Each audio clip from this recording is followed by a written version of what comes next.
Hello. चलिए आज हम यहाँ पर कुछ यूजीसी नेट इकोनॉमिक्स के क्वेश्चन करने वाले हैं। इस वीडियो को आप ध्यान से सुनिएगा और लास्ट तक इसको ज़रूर सुनिएगा।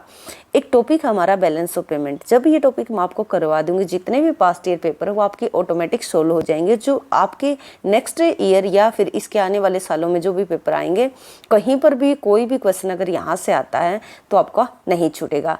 बैलेंस ऑफ पेमेंट जो होता है एक सिस्टमेटिक रिकॉर्ड होता है, यानी कि एक साल के अंदर कितनी हमें रिसिप्ट हुई है, कितनी पेमेंट हुई है, एक फाइनेंशियल ईयर में इसका एक ब्यौरा होता है।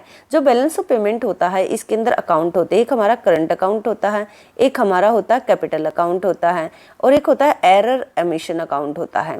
ये तीन अकाउंट होते हैं। जो करंट अकाउंट होता है इसके बारे में आपने जानना, कैपिटल अकाउंट होता क्या होता है और एरर एमिशन क्या होता है। जब हम करंट अकाउंट की बात करते हैं तो करंट अकाउंट का मतलब होता है जब हम थोड़े समय के लिए बात कर रहे हों, और कैपिटल अकाउंट का मतलब होता है शॉर्ट रन लॉन्ग रन दोनों। एरर एमिशन होता है जब भी आप देखिए कहीं पर भी कोई किसी के साथ आप लेनदारी देनदारी करते हो, यानी कि किसी से कुछ आपको अगर लेना है या फिर देना है, तो उस टाइम पर आप क्या कहते हो कि अगर कुछ भी कोई भूल चूक होगी तो मैं इसकी, अगर आपने किसी को पेमेंट किया है तो आप उसको बोलोगे अगर आपका कुछ रहता तो फिर मैं बाद में इसको पे कर दूंगा, अगर कुछ भूल चूक हो जाती है। तो इसी प्रकार का ये एक अकाउंट होता है जो हम करंट अकाउंट में मेंशन नहीं कर पाते हैं या फिर कैपिटल अकाउंट में मेंशन नहीं कर पाते, कुछ भूल चूक हो जाती है तो उसको एरर एमिशन जो अकाउंट होता है उसमें उसको एक तरीके से लिख दिया जाता है।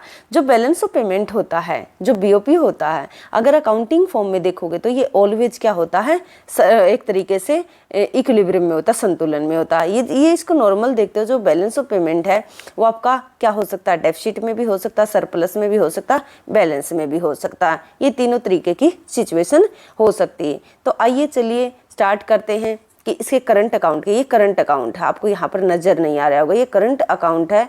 इसके बारे में सबसे पहले हम जानेंगे। जो करंट अकाउंट है इसके अंदर क्या होता है, इसके जो करंट अकाउंट के जो कंपोनेंट्स हैं, एक है ट्रेड इन गुड्स, एक है ट्रेड इन सर्विस, एक है transfer payments. Trade in goods की बात करते हैं तो ये हमारा विजिबल ट्रेड होता है, जिसको हम बैलेंस ऑफ ट्रेड भी जिसको हम बीओटी बोलते हैं। और ये ट्रेड इन सर्विसेज होता है, इसको हम बोलते हैं विजिबल ट्रेड। और ये जो होता है सर्विसेज जितनी भी होती है वो इनविजिबल ट्रेड के अंदर आती है। ट्रांसफर जो पेमेंट होती है एक ऐसी पेमेंट होती है जिसके लिए ना आज आपने कुछ किया है और ना ही आने वाले समय में, यानी कि फ्यूचर में आपको कुछ करने की जरूरत है। यानी कि ना तो पास्ट में यहाँ पर ऐसी चीज मिलती है आपको कि ना तो इसके लिए पास्ट में आपने कुछ किया, ना ही फ्यूचर में इसके लिए करने की जरूरत है। अब यहाँ पर ऐसी क्या चीज हो गई जिसके लिए, जैसे कि बाढ़ आ जाती है, देश में भूकंप आ जाता है, तो उस टाइम पर यदि हम किसी देश की हेल्प करते हैं या फिर दूसरा देश जो है वो अगर हमारी हेल्प करता है तो उस समय या फिर कहीं से आपको गिफ्ट्स मिल जाता है, ग्रांट्स मिल जाती हैं, वो सारी ट्रांसफर पेमेंट होते हैं, एक तरफा हस्तांतरण होते हैं। जब हम जीडीपी निकालते हैं तो ट्रांसफर पेमेंट को हम छोड़ देते हैं, क्योंकि इनके बदले में किसी प्रकार की कोई गुड्स और सर्विसेज का प्रोडक्शन नहीं हुआ होता है। तो देखिए जो ट्रांसफर पेमेंट है, देखिए जब आपका बर्थडे आता है तो बर्थडे पर क्या होता है, आपको कुछ गिफ्ट्स मिलते हैं, या एक तरीके से जब आपको गिफ्ट्स मिलते हैं तो एक ट्रांसफर पेमेंट हो गई। इसके बदले में अब आप जिसने आपको गिफ्ट दिया है अब वो इस एक तरीके से ये नहीं मानकर चल सकता कि जब उसका बर्थडे आएगा तो आप भी उसको इतनी ही कॉस्टली या किसी प्रकार का कोई गिफ्ट दोगे। तो ये क्या है, आपके ऊपर डिपेंड करता, आप दो या ना दो, ये ट्रांसफर पेमेंट होती है। तो इसलिए याद रखिए जब भी किसी का बर्थडे आता है तो अगर आप वहां पर किसी को गिफ्ट देते हो तो उसके बदले में कोई उम्मीद ना रखे, क्योंकि एक ट्रांसफर पेमेंट है। उसके बाद देखिए ट्रेड इन गुड्स, यानी कि विजिबल ट्रेड है। जब हमारी कंट्री से, एक कंट्री से दूसरी कंट्री में जब गुड्स क्या होती हैं, एक तरीके से एक्सपोर्ट या इम्पोर्ट होती है तो एक बाउंड्री क्रॉस करती है, तो ये विजिबल यानी कि जब दिखाई, जिसको आप टच कर सकते हो, ठीक है ना। और ट्रेड इन सर्विसेज यानी कि जो सर्विसेज होती है उनको टच नहीं किया जा सकता। अब देखिए export of goods, import of goods. जब ट्रेड इन गुड्स की बात करते हैं तो इसमें क्या होता है, एक्सपोर्ट और इंपोर्ट किसका, गुड्स का। अब एक्सपोर्ट और इंपोर्ट क्या है, गुड्स का। अगर एक्सपोर्ट और इंपोर्ट क्या है, इक्वल है, तो क्या होगा, करंट अकाउंट बैलेंस में होगा। यदि आपके एक्सपोर्ट ज्यादा है इंपोर्ट से तो आपका सरप्लस में होगा। यदि एक्सपोर्ट्स कम है और आपकी इंपोर्ट ज्यादा होने का क्या मतलब है, जो आपने मंगवाया उसके बदले में आपको पेमेंट ज्यादा करनी पड़ेगी, तो आप डेफिसिट में होगे। तो ये डेफिसिट केस है, ये सरप्लस केस है, ये इक्विलिब्रियम केस है। उसके बाद आप देखिए इंपॉर्टेंट क्या, इसको हम विजिबल ट्रेड बोलते हैं, मोस्ट इंपॉर्टेंट बीओटी बोलते हैं, दूसरा ट्रेड इन सर्विसेज के अंदर क्या आता है, एक नेट फैक्ट्री इनकम होती है। नेट फैक्ट्री इनकम कहाँ आएगी, trade in services. Net income from compensation of employees, ये net income from compensation of employees क्या है, जो भी हमारे फैक्टर जब काम करते हैं उसके बदले में उनको जब कंपनसेट किया जाता है। नेट इन्वेस्टमेंट इनकम, देखिए नेट इन्वेस्टमेंट इनकम का क्या मतलब है, जब आप किसी को कहीं पर भी पैसा उधार देते हो तो उसके बदले में जो आपको रेट ऑफ इंटरेस्ट मिलता है, ये वो प्रॉपर इनकम नहीं है, इनकम के ऊपर मिलने वाला रेट ऑफ इंटरेस्ट है। फिर है कि नेट नोट, नेट क्यों लगा हुआ, क्योंकि देखिए कुछ ऐसे नेट यहाँ पर भी देखिए नेट लगा हुआ है, इसका मतलब क्या है कि कुछ फैक्टर ऐसे हैं जो कि हमारी कंट्री में हैं, बाहर के आए हुए हैं, कुछ हमारे जो हैं बाहर गए उनका डिफरेंस है। इनकी नेट का मतलब डिफरेंस निकालने के बाद net note factor income. Net note factor का क्या मतलब है, यानी कि जो भी शिपिंग हो गई, बैंकिंग सिस्टम हो गया, इंश्योरेंस हो गया, टूरिज्म हो गया, सॉफ्टवेयर सर्विस होगी, ये सारी की सारी आपकी नोट फैक्टर इनकम में आ जाएंगी, तो ये आपके लिए इम्पोर्टेंट है। उसके बाद है ट्रांसफर पेमेंट। ट्रांसफर पेमेंट में क्या आएगा, consist of the gifts, remittance और एंड ग्रांट्स, यानी कि जो भी आपकी रेमिटेंस है। रेमिटेंस क्या होती है, रेमिटेंस वो होती है जब हमारी कंट्री का कोई भी पर्सन बाहर की कंट्री में अगर काम करने के लिए जाता है, वहाँ से यदि उसका इंटरेस्ट क्या है अपनी कंट्री में अपनी फैमिली को जो पैसा भेजता है उसको रेमिटेंस हम बोलते हैं। तो चलिए एक इसका ये हो गया आपका करंट अकाउंट। करंट अकाउंट के बाद अगर आप देखोगे तो करंट अकाउंट के बाद आता है आपका कैपिटल अकाउंट। उसी जिस तरीके से आपने करंट अकाउंट को किया है उसी प्रकार से आप कैपिटल अकाउंट को भी कीजिए। देखिए जब करंट अकाउंट आपका करंट अकाउंट पहले जनरेट होता है, करंट अकाउंट में जब कोई प्रॉब्लम आती है तो उसके कारण से हमें कैपिटल अकाउंट को जनरेट करना पड़ता है। अब छोटी सी बात यहाँ पर आप समझिए, देखिए लेक्चर थोड़ा सा लंबा हो जाता है इसलिए बच्चे क्या करते हैं, इंटरेस्ट नहीं लेते। और यूट्यूब पर अगर आप देखोगे तो एक तरीके से इस तरीके की मेंटेलिटी होती है कि आप ये देखते हो कि ईजी कहाँ पर है, जो चीज़ें ईजी होती हैं वो कंप्लीट नहीं होती, ये ध्यान रखिएगा हमेशा। और जो कंप्लीट होती है वो थोड़ा क्या लगता है, उनमें टाइम लगता है। देखिए एक होता है इजी वे में पढ़ाना, एक होता है एक तरीके से सिर्फ आपको इजी चीज़ें परोसना। इजी चीज़ों के अगर पीछे आप भागते हो, आसान चीज़ों के पीछे अगर आप भागते हो तो आप कभी भी कंसेप्ट नहीं समझ पाओगे। तो यहाँ पर आप देखिए अब जो नेक्स्ट पॉइंट है यहाँ पर कैपिटल अकाउंट, ये आपको शो नहीं हो रहा होगा, ये कैपिटल अकाउंट है। कैपिटल अकाउंट, करंट अकाउंट पहले जनरेट होता है, करंट अकाउंट के बाद आपका आता है कैपिटल अकाउंट। जो करंट अकाउंट है, करंट अकाउंट होता है रेकरिंग नेचर का। और इसके अंदर अगर मैं आपको यहाँ पर सिंपल तरीके से मैं आपको समझाऊं बिल्कुल इजी वे में, तो इसका मतलब होता है कि देखिए जब हम अपना जो आप एक अपनी फैमिली से इसको जोड़ लीजिए। फैमिली में क्या होता है कि आप रोजमर्रा के जो भी मतलब सब्जी रोटी खाते हो या आप कपड़े पहनते हो, जूते चप्पल पहनते हो, तो वो क्या होती है आप उनके ऊपर क्या करते हो, बार बार आपको खर्च करने की जरूरत पड़ती है। अब देखिए जब आपको बार बार खर्च करने की जरूरत पड़ती है तो इसके कारण से यहाँ पर अगर कोई प्रॉब्लम क्रिएट होती है, ये आपका ये रोजमर्रा का भी अगर खर्चा नहीं चलता या फिर क्या है यहाँ पर सरप्लस हो जाता है, तो उसके बाद आपका कैपिटल अकाउंट जनरेट होगा। कैपिटल अकाउंट के अंदर सिंपल चीज़ों को याद रखिए। करंट अकाउंट में हम छोटी मोटी चीज़ों को लेकर चलते हैं, कैपिटल अकाउंट में क्या होता है, हैवी चीज़ों को हम लेकर चलेंगे। यहाँ पर कैपिटल इनफ्लो कैपिटल आउटफ्लो की भी हम बात करने वाले हैं। तो यहाँ पर ध्यान से देखिए, जो हमारा कैपिटल अकाउंट है वहाँ पर जितनी भी उधार होती हैं, जितनी बोरोइंग है, जितने भी आप लोन लेते हो, जितने भी प्रकार का इन्वेस्टमेंट होता है, हैवी चीज़ें जो होती है वो कैपिटल अकाउंट में आपकी चली जाएंगी। अब देखिए इन्वेस्टमेंट, इसमें इन्वेस्टमेंट आएगा, बोरोइंग आएगी, एक्सटर्नल असिस्टेंस यानी कि जो भी एड होगी या जो भी बाहर से जो आपको, अब देखिए वहाँ पर ग्रांट थी, वो एक तरफा हस्तांतरण थी। यहाँ पर क्या होता है, इसको के लिए क्या करना पड़ेगा आपको, एक तरीके से अगर कहीं से आपने पैसा लिया है तो उसके बदले में आपको कुछ ना कुछ रेट ऑफ इंटरेस्ट पे करना पड़ेगा। अब देखिए वो क्या थी, ग्रांट का मतलब था जैसे कि कोरोना जब अब आया तो कोरोना के समय क्या कुछ कंट्री की हमने हेल्प की, कुछ कंट्रीज ने हमारी हेल्प की। अब इन्वेस्टमेंट क्या है, कैपिटल अकाउंट का पार्ट है, यानी कि कैपिटल अकाउंट के क्या क्या कंपोनेंट्स है। डायरेक्ट इन्वेस्टमेंट, डायरेक्ट इन्वेस्टमेंट में एक एफडीआई आता है, foreign direct investment, equity capital आती है, और ये री इन्वेस्टेड अर्निंग, पुनर्निवेश, यानी कि जो भी यहाँ बाहर की कंट्री ने इन्वेस्टमेंट किया हुआ उससे जो बेनिफिट होता है उसको क्या करता है, एक तरीके से वो री इन्वेस्ट कर देता है। और अदर डायरेक्ट कैपिटल फ्लो, जितने भी मतलब जो भी कैपिटल फ्लो एक कंट्री के अंदर होते हैं, इस पे मैं एक प्रॉपर वीडियो बनाऊंगी, बट वो वीडियो क्या है 1-1.5 घंटे से कम नहीं होगी। ये सारी चीज़ें आपको वहाँ पर समझ में आ जाएंगी। फिर पोर्टफोलियो इन्वेस्टमेंट। पोर्टफोलियो इन्वेस्टमेंट एक ऐसा इन्वेस्टमेंट होता है जब हम अपनी इनकम को इस तरीके से इन्वेस्ट करते हैं ताकि अगर एक जगह से डूब जाए तो कम से कम दूसरी जगह पर वो हमें वहाँ से इनकम आती रहे। देखिए आपके पास मान लिया जाए कि 1 लाख रुपये, 1 लाख रुपये को कहीं एक इन्वेस्टमेंट एक जगह इन्वेस्टमेंट ना कर हो सकता है कि आप बॉन्ड्स परचेज कर लो, हो सकता है कि उससे कोई प्रॉपर्टी परचेज कर लो, हो सकता है कि गोल्ड परचेज कर लो। तो क्या हो सकता है कि अगर प्रॉपर्टी के रेट डाउन चले जाते हैं तो हो सकता है कि बॉन्ड्स के जो रेट ऑफ इंटरेस्ट है वो बढ़ जाए। बॉन्ड्स पे वैसे रेट ऑफ इंटरेस्ट क्या होता है, फिक्स होता है।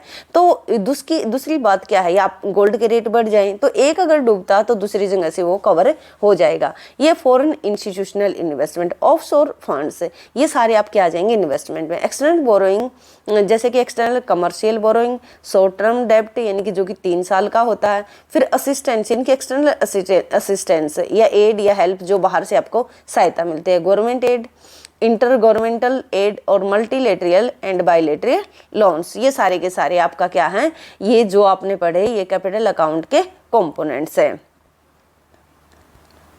अब देखिए ये क्वेश्चन देखते हैं। अब यहाँ पर आप देखिए इस क्वेश्चन को बिल्कुल भी आप क्या है नहीं छोड़ने वाले हो। अब यहाँ पर देखिए consider the following items in the balance of payment in India, यानी कि जो बैलेंस ऑफ पेमेंट है इंडिया का उसके अंदर हम यहाँ पर इन दोनों पॉइंट को पढ़ने से पहले, ये दो जो पॉइंट है इनको पढ़ने से पहले आप क्या करोगे, इस पूरी लाइन को पढ़िए। उन्होंने क्या कहा कि बैलेंस ऑफ पेमेंट में क्या कंसीडर किया जाता है, फिर कौन से बैलेंस ऑफ पेमेंट में, which among the above is are part of the capital account of balance of payments, answer from the codes below.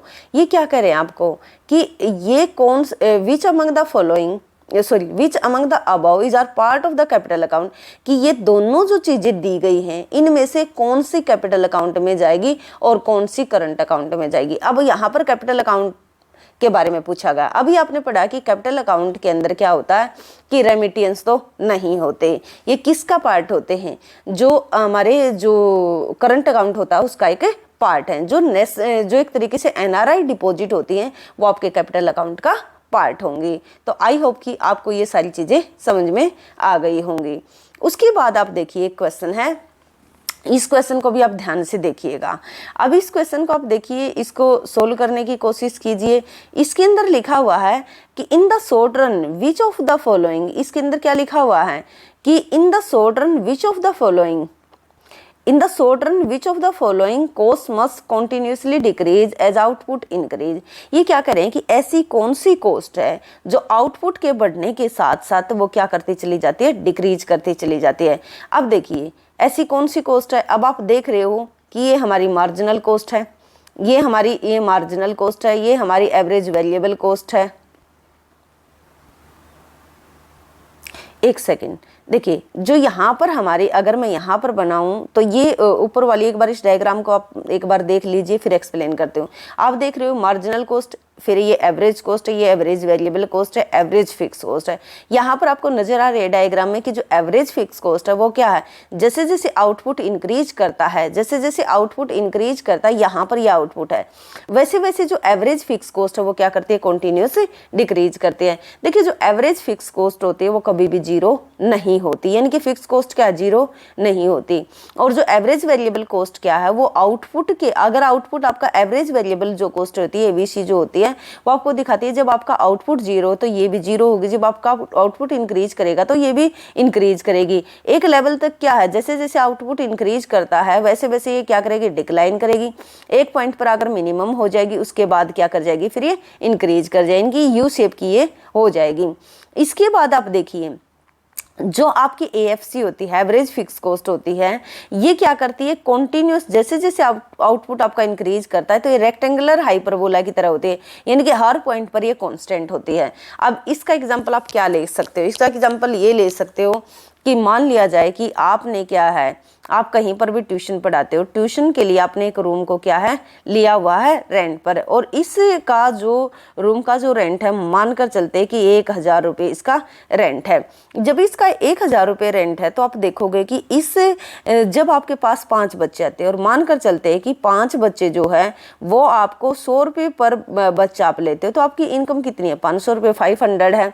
इसके बाद आप देखोगे जो ये 500 है और किराया कितना जाता है आपका, एक तरीके से 1,000।